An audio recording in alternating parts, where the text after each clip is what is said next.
तबाही क्यों आफत आई। नमस्कार, स्वागत है आपका सवाल आपका में मैं हूं कायनत अंसारी।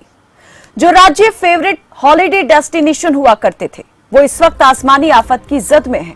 बाढ़ और भूस्खलन ने हिमाचल और उत्तराखंड में जो तबाही मचाई है उसने 2013 में उत्तराखंड में आई त्रासदी की याद जहन में ताजा कर दी है।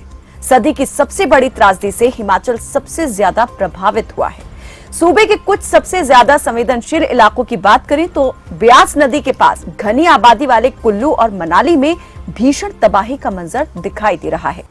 मंडी में रहने वाले लोगों की माने तो इससे पहले उन्होंने कभी ब्यास नदी में पानी का ऐसा रौद्र रूप नहीं देखा था। ब्यास के पानी ने सारे रिकॉर्ड तोड़ दिए हैं। मंडी से मनाली तक का हाईवे कई जगह पर बंद है, सड़कों के हिस्से टूट गए हैं। पिछले 72 घंटे में तेज रफ्तार से बह रहे पानी ने कई जगहों पर पुलों, इमारतों और गाड़ियों को अपने साथ वो बहा कर ले गया है। 24 जगह बाढ़ आई है तो 825 सड़कों को नुकसान हुआ है। बिजली की 4000 से ज्यादा लाइनें खराब हुई हैं और इसी तरह से पानी के सैकड़ों पाइप टूट चुके हैं। कुल मिलाकर इस वक्त जो है पहाड़ पर आफत टूटी है। लेकिन आखिर ऐसा क्यों हुआ? ये प्राकृतिक आपदा क्यों आई है? क्या ये मानव निर्मित आपदा है? क्या पूर्व में की गई चूक और लापरवाही अब इस तबाही के रूप में सामने आ रही है? इन सवालों पर करेंगे गौर। उससे पहले देखिए ये रिपोर्ट।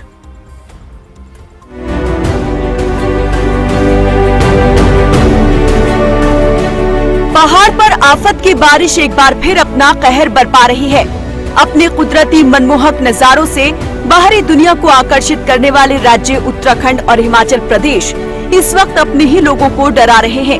हिमाचल और उत्तराखंड में लगातार बारिश और भूस्खलन से भारी तबाही मची है।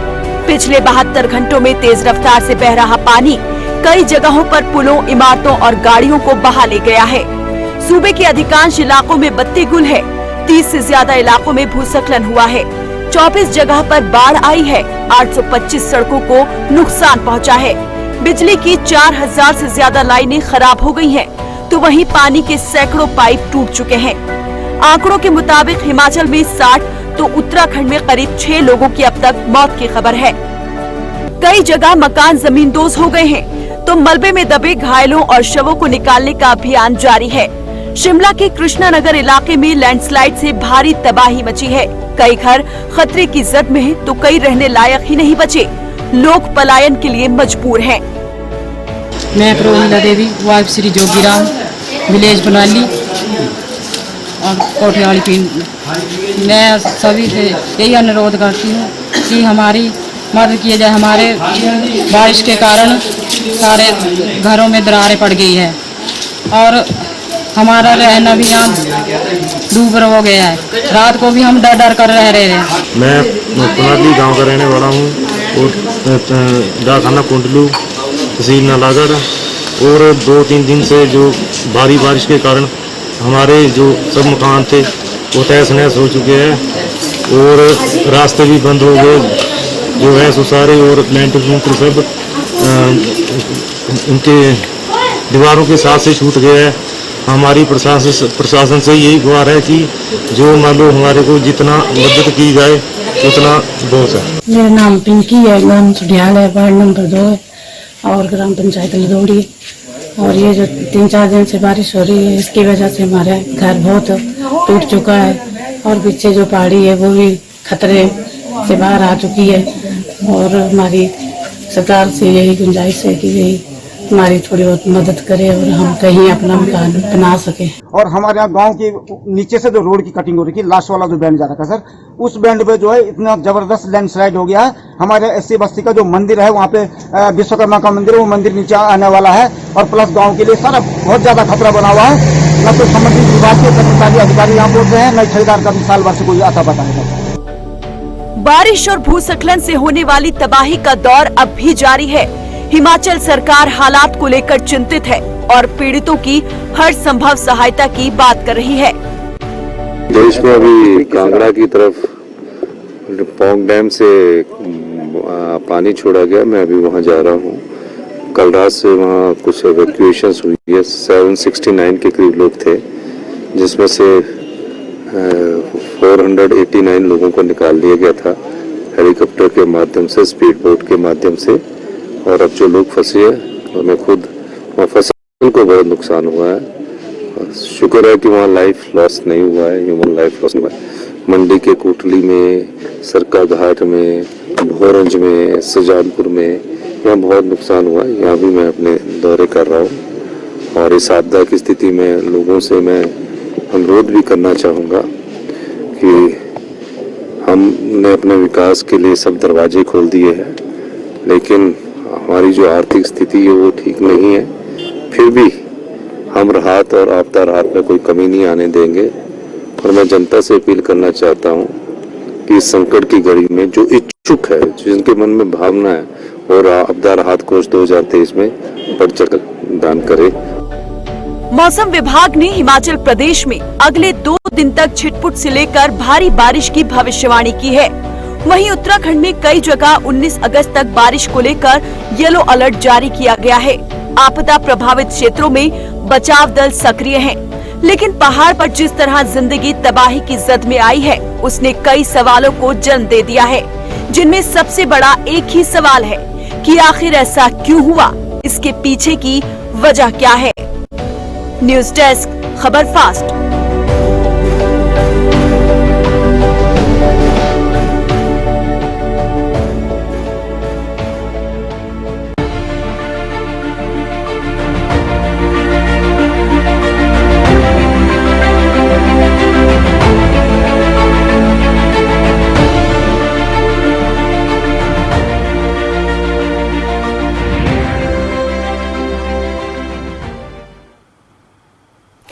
तो इस वक्त देश के 2 पहाड़ी राज्य उत्तराखंड और हिमाचल भारी आपदा से जूझ रहे हैं, उसका सामना कर रहे हैं। बारिश, बाढ़ के बाद जो भूस्खलन है उसने यहां पर सरकार और प्रशासन की चिंता को बढ़ा दिया है। लोग इससे सीधा आमना सामना कर रहे हैं। कई जाने मौत की नींद सो गई हैं, तो कई जो हैं मौत के साए में इस वक्त जी रही हैं। तो यहाँ पर सवालों पर नजर डालते हैं और उसके बाद करेंगे इन तमाम चीजों को लेकर चर्चा कि आखिर ऐसा क्यों हुआ, कौन इसके लिए जिम्मेदार है। सवाल नंबर 1, उत्तराखंड टू हिमाचल तबाही क्यों आफत आई? पहाड़ पर खतरे में क्यों पड़ा जीवन?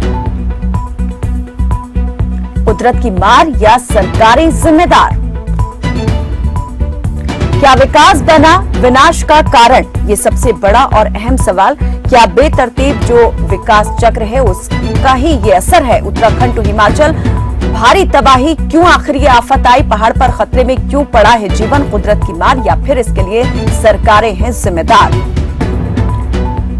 तो इस आपदा को देखकर और इससे बने हालात को देखकर आप क्या समझते हैं, क्या सोचते हैं? इसे लेकर कौन इसके लिए सीधे तौर पर जिम्मेदार है? क्या ये कुदरत की मार है या फिर इसके लिए इंसान या सरकारें जिम्मेदार है?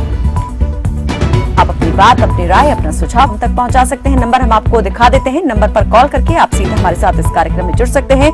और आज हमारे साथ इस पर बातचीत करने के लिए जो विशेषज्ञ जुड़े हैं वो सीधा आपके सवालों का जवाब देंगे। तो चलिए चर्चा की शुरुआत करते हैं और मेहमानों से आपका तारुफ करा देते हैं। हमारे साथ जुड़े हैं इस पर बात करने के लिए भूवैज्ञानिक डॉक्टर सुशील कुमार और वरिष्ठ पत्रकार CM पपने। आप दोनों मेहमानों का बहुत स्वागत है हमारे साथ इस चर्चा में जुड़ने के लिए। और सबसे पहले मैं जो हमारे साथ भूवैज्ञानिक डॉक्टर सुशील कुमार जुड़े हैं, आपसे इस चर्चा की शुरुआत करूंगी। डॉक्टर सुशील, आप किस तरह से देख रहे हैं कि ये जो आफत का दौर इस वक्त हम पहाड़ पर देख रहे हैं, इसके लिए आप किसे सीधे तौर पर जिम्मेदार मानते हैं? क्या मानव निर्मित विकास इसके लिए जिम्मेदार है या फिर ये मौसम का चक्र है?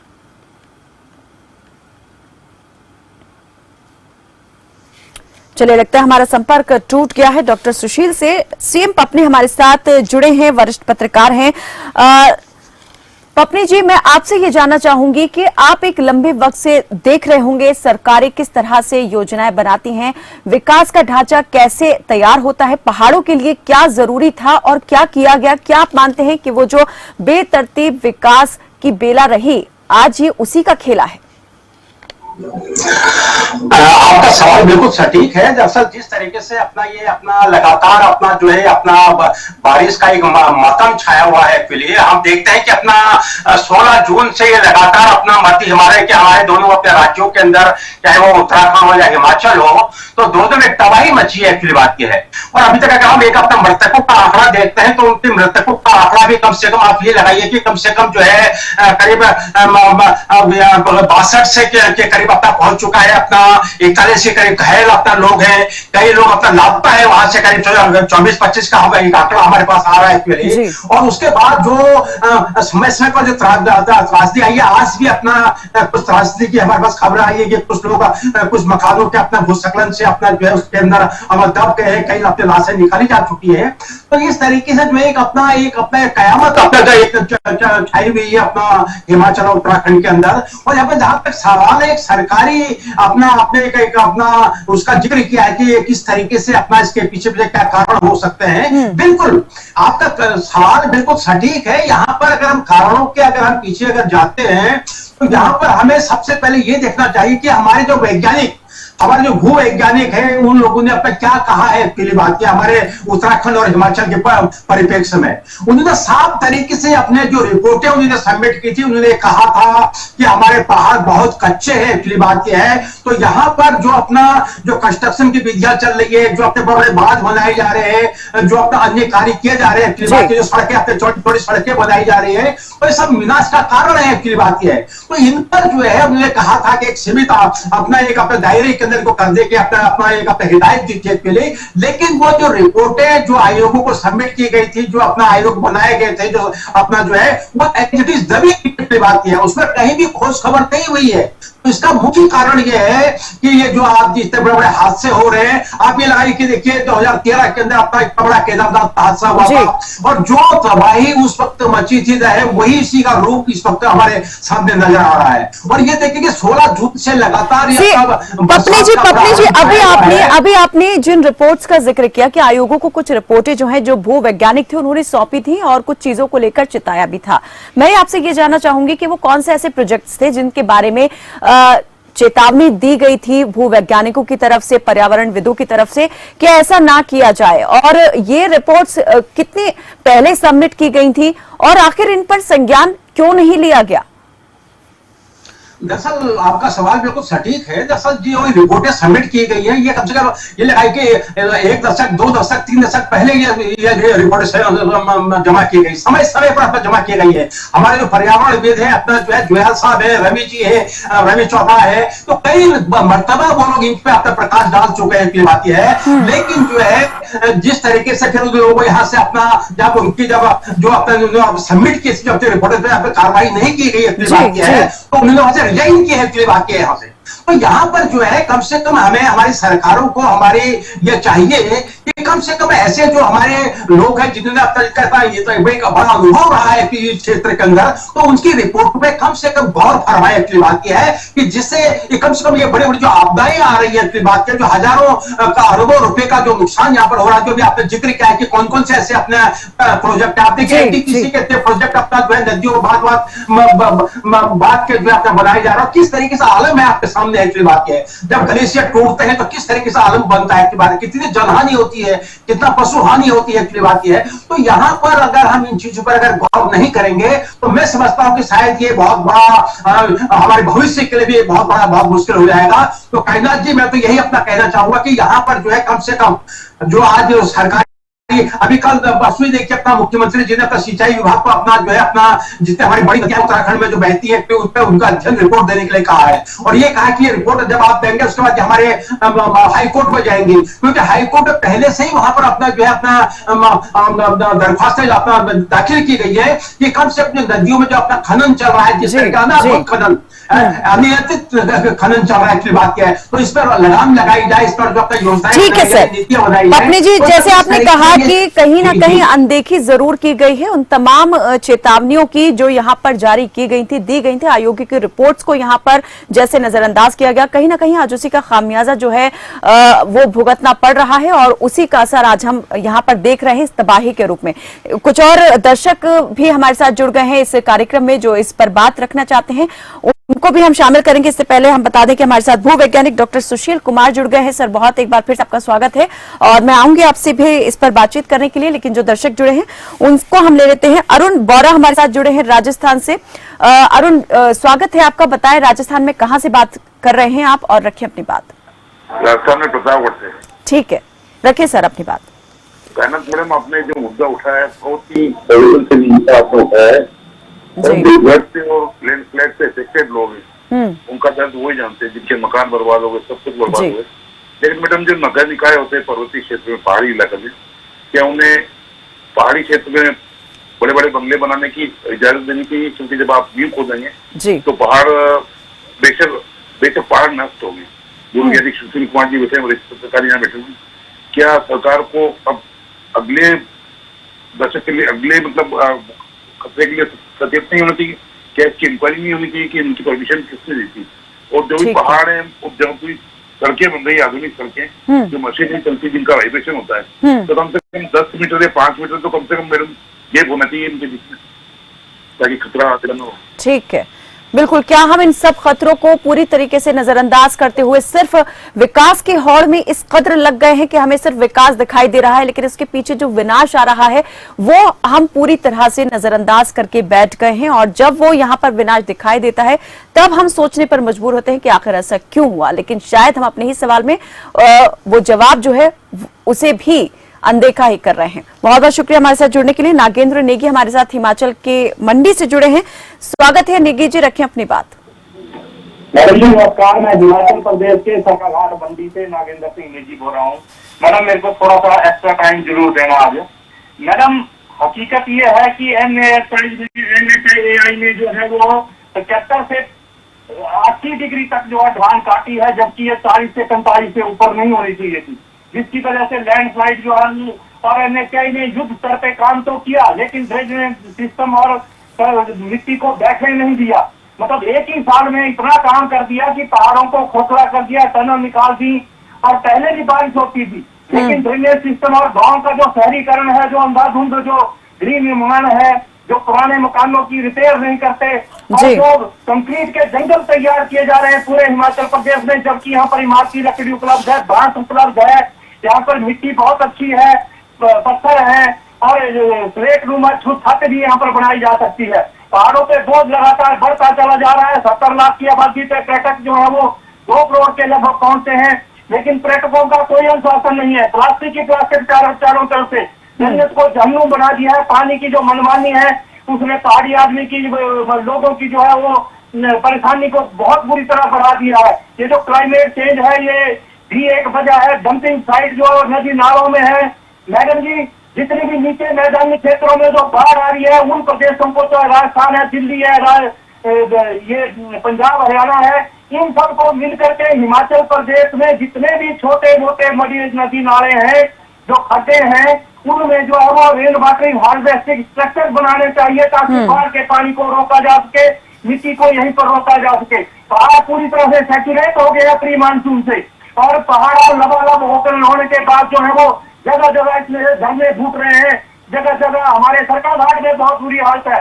मैडम, सरकाघाट में कोई पंचायत ऐसी नहीं है, जुटैन, पटरी घाट, नवाई, सरकाघाट और इसके आसपास के क्षेत्रों में जगह जगह लैंडस्लाइड हो रहा है। और ये तो आपने देखा होगा टीवी पे भी, सरकाघाट के मकानों के जिस तरह नेस्तनाबूद होते हुए जो दरक रहे हैं। तो इन सारी बातों को सरकार को सख्ती से ये उन लोगों के ऊपर नकेल डालना पड़ेगी जो नदी नालों के ऊपर जो नाजायज कब्जा करके उनके ऊपर जो वो अपने मकान खड़े कर लेते हैं, और अपने लिए भी और अपनों के लिए भी एक बहुत बड़ी समस्या खड़ी कर देते हैं। पेड़ लगाए जाए जो, और वो जड़दार पेड़ लगाए जाए। ठीक है, ठीक है, बहुत बहुत शुक्रिया। ठीक है, माफी चाहूंगी नागेंद्र जी, आपको मैं और अधिक समय नहीं दे सकती हूँ क्योंकि समय बहुत तेजी से हमारे पास समाप्त हो रहा है, और सुशील कुमार जी हमारे साथ जुड़े हुए हैं, भूवैज्ञानिक, उनसे भी हमें उनका पक्ष लेना है।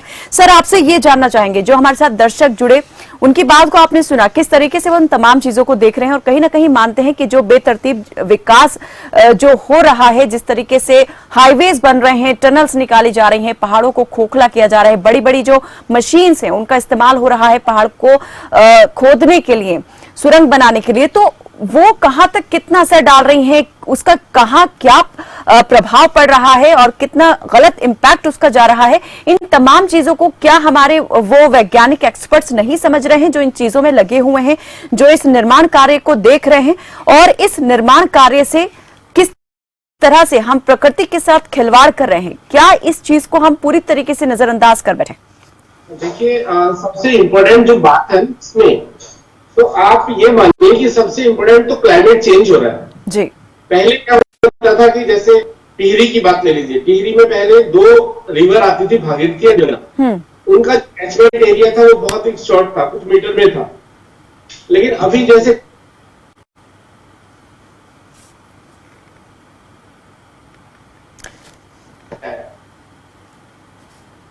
जी, सुन पा रहे हैं मुझे डॉक्टर सुशील जी? मैं सुन पा रहा हूँ जी, ठीक है सर जी, हम सुन पा रहे हैं, आपको रखिए अपनी बात।